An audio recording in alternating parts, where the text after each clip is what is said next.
Assalamualaikum warahmatullahi wabarakatuh. Salam sehat dan bahagia, Bapak, Ibu, guru semua. Salam menggerak, tergerak, bergerak, menggerakkan. Kenalkan, nama saya Dian Eka Pratiwi, CGP Angkatan 11 Kota Balikpapan dari SMA Negeri 9 Balikpapan. Saya mengenalkan Bapak fasilitator saya adalah Bapak Musin SSMPD dan pengajar praktik saya adalah Bapak Widodo STMT. Pada kali ini saya akan membawakan demonstrasi kontekstual modul 1.4 budaya positif. Kali ini kita akan melakukan penerapan segitiga restitusi dan contoh-contoh kasus bagaimana penerapan segitiga restitusi. Pertama-tama kita akan memahami apa itu restitusi. Restitusi adalah proses menciptakan kondisi bagi murid untuk memperbaiki kesalahan mereka, sehingga mereka bisa kembali pada kelompok mereka dengan karakter yang kuat. Restitusi bukan untuk menebus kesalahan, tetapi restitusi adalah sebuah tawaran dan bukan paksaan. Restitusi fokus pada solusi dan dapat mengembalikan murid yang berbuat salah pada kelompoknya. Lebih singkatnya, bahwa restitusi adalah suatu proses dialog yang dilakukan guru ataupun orang tua yang dapat menghasilkan anak yang jauh mandiri dan bertanggung jawab. Baiklah, inilah segitiga restitusi. Mari kita pahami dulu bagaimana tahapan langkah-langkah penerapan segitiga restitusi. Pertama yang kita lakukan adalah menstabilkan identitas. Berikutnya adalah memvalidasi tindakan yang salah. Dan langkah ketiga adalah menanyakan keyakinan dari murid-murid kita. Berikut penjelasannya lebih detail. Baiklah, kita akan mendefinisikan satu persatu tahapan dari langkah segitiga restitusi. Pertama adalah menstabilkan identitas. Dalam menstabilkan identitas ini, berdasarkan prinsip membuat kesalahan adalah bagian dari proses pembelajaran. Bukan sesuatu yang harus disalahkan atau yang menjadi satu hal yang memalukan, tetapi ini adalah bagian dari proses pembelajaran sang anak.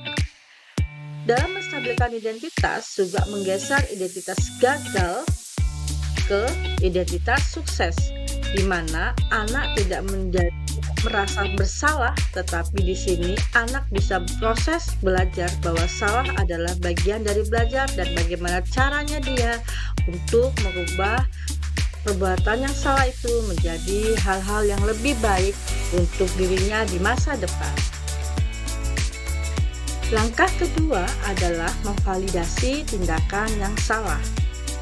Berdasarkan prinsip, setiap perilaku pasti melakukan suatu tindakan didorong oleh pemenuhan suatu kebutuhan tertentu. Di sini dalam validasi tindakan yang salah, guru akan berusaha bergeser dari pemikiran yang stimulus respon menjadi pemikiran yang lebih proaktif.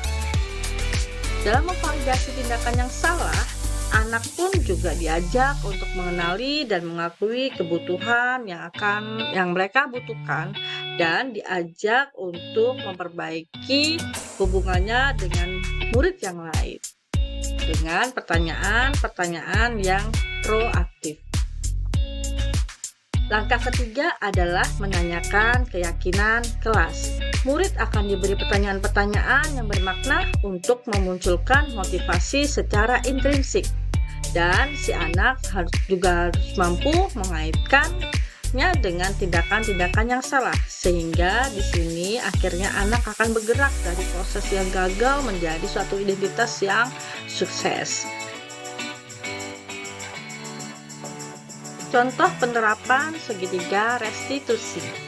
Kasus pertama, Abi didapati oleh guru piket sedang merokok di WC gedung kelas 11. Dia dan temannya pun digiring ke meja piket dan diajak berdialog. Berikut adalah segitiga restitusinya. Ya, waalaikumsalam. Ayo Bi, masuk dulu. Duduk sini Kak. Duduk pintunya ya. Oke. Silakan duduk Abi.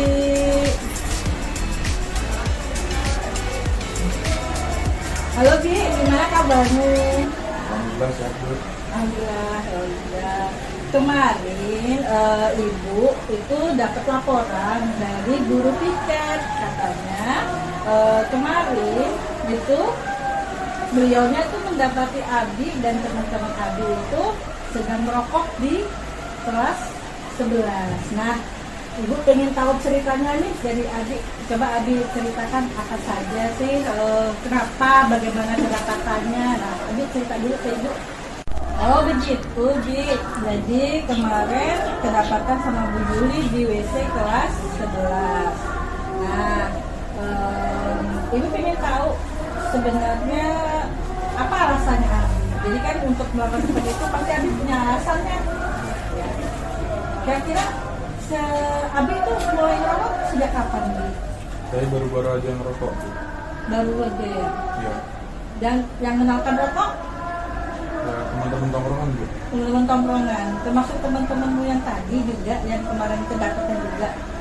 Ya, tidak termasuk Bu, soalnya kita tidak pernah nongkrong Bu. Nggak nongkrong, tapi sama-sama ngerokok gitu ya. Ya. Baiklah Bi. Alasannya kamu kok melakukan itu di sekolah, Bi? Kemarin saya dan teman saya itu lagi jalan Bu. Nah, saya niatnya mau kencing. Kebetulan di situ ada rokok, kayak ada bungkus rokok. Dan di dalamnya ada 2 batang rokok Bu. Oh, masih sisa 2 bungkus. Terus? Jadi ya kita mungkin ada nafsunya Bu, mau rokok Bu. Kita ngisap di WC situ Bu. Nah, setelah itu tidak lama kemudian ada Bu Yuli datang Bu. Kita langsung dibawa. Oh, begitu. Jadi kedapatan Bu Yuli ini baru karena ada rokoknya di situ ya, ada rokoknya ada di ini WC, tapi nggak tahu punya siapa ya. Tidak tahu Bu. Jadi langsung kamu pakai sama temen-temen. Oke. Berarti baru ya Bi ya? Baiklah Bi, Ibu udah paham dari ceritamu nih kan. Dan Abi, yuk. Kasus kedua. Salsa tidak suka bila pekerjaannya selalu dicontek oleh Lili. Begitu saja. Dan Lili pun seringkali tidak bekerja sama dalam kelompoknya sehingga membuat Salsa sangat marah dan meledakkan emosinya. Berikut adalah contoh langkah-langkah penerapan segitiga restitusinya.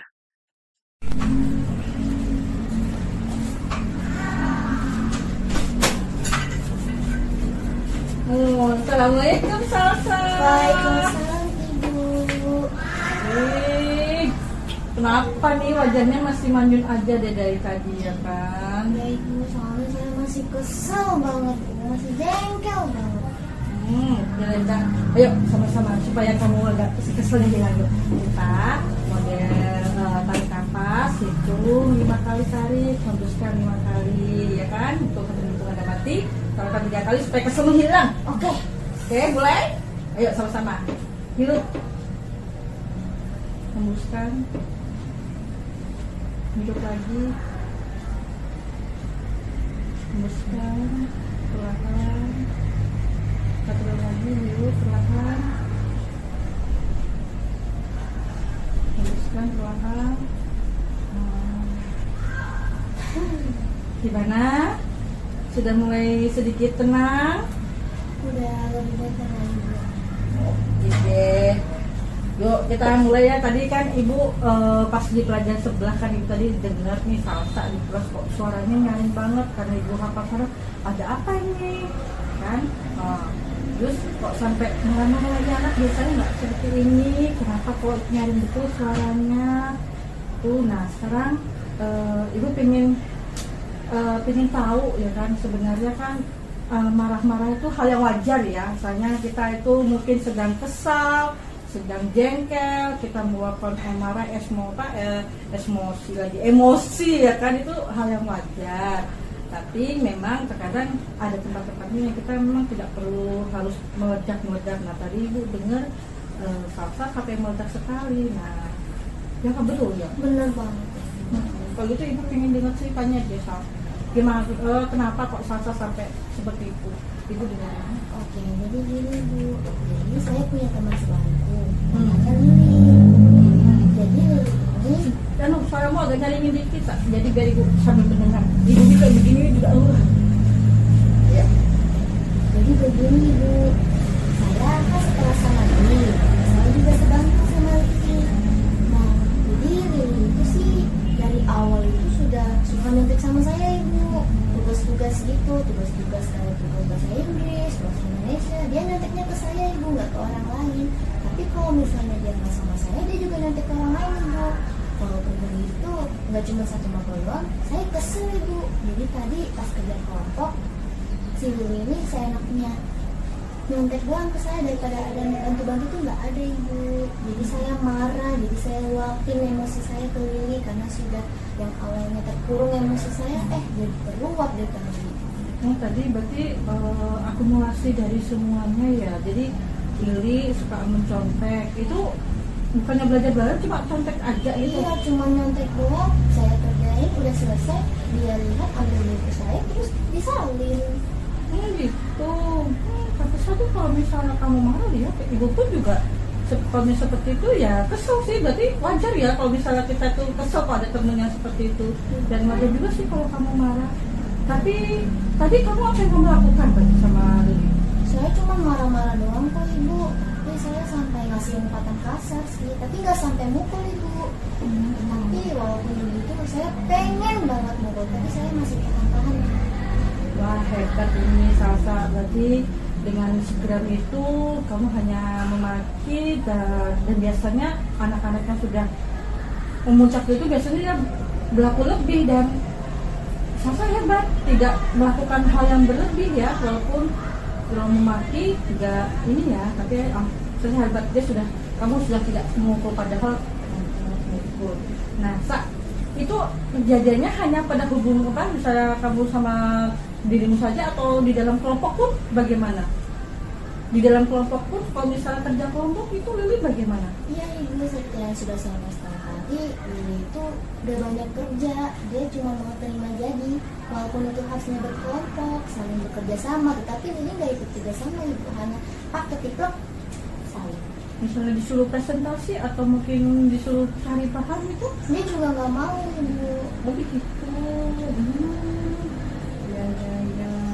Alhamdulillah ya, Salsa cuma marah, apalagi teman-teman kelompoknya gimana? Juga sebel juga ya? Teman-teman kelompok saya nggak ada yang berani negur Lili Bu, karena Lili itu orangnya juga sering nanya, jadi nggak ada yang berani, jadi saya yang maju.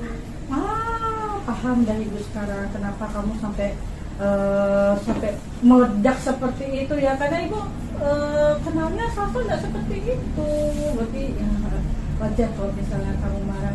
Dan ibu bangga sama kamu kalau misalnya kamu nggak, walaupun kamu bisa melakukan hal lebih, tapi kamu hanya segitu aja. Padahal kalau ya anak-anak biasa itu sudah ya lebih dari itu. Tadi ibu bangga kamu bisa menahan diri ya kan.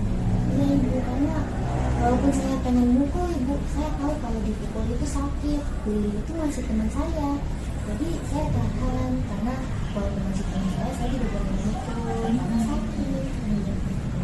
Dulu Salsa tuh patut bangga sama dirinya sendiri ya, karena telah menemui suatu hal yang prinsip kamu. Jadi kamu punya prinsip bahwa namanya pekerja harus lebih jujur ya, jadi nggak boleh mencontek. Berarti bukan orang yang ingin mencontek dan mudah seperti itu ya.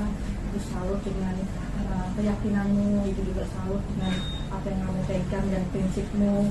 Lalu bagaimana kamu berteman dengan temanmu tadi, prinsip kamu tidak boleh mukul karena kalau dipukul sakit. Itu salut. Dan Salsa patut bangga sama diri Salsa sendiri.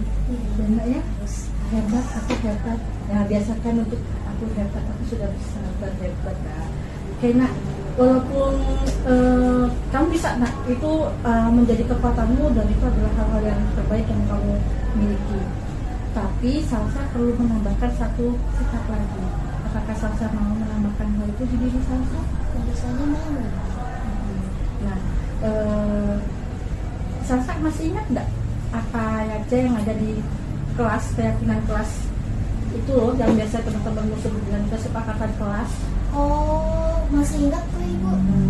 Kira-kira dengan apa yang Salsa lakukan tadi, ada nggak keyakinan yang Salsa tidak ikuti?